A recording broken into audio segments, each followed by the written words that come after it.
গাছের পাতা ছিঁড়ছে। এ এই মাম্মাম দেখো কেমন যাচ্ছে, দেখো উঁচু নিচু আছে মাম্মা, দেখেছো?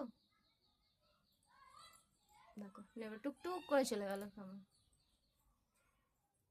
আমি দেখতে পাচ্ছি তোমায়, কোথায় যাচ্ছ? গেটের কাছে কি উকি মারবে কেমন।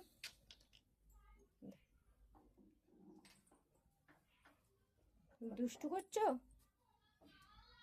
হ্যাঁ দুষ্টু করছো গেটের কাছে এসে? কোথায় যাবে এবার? ঠিক হয়েছে বাবা, কত কথা বলছি। ঠিক হয়েছে, বেরোতে পারেনি। দেখো গোল গোল ঘুরছে কেন। ঠিক আছে ঠিক আছে ঠিক আছে।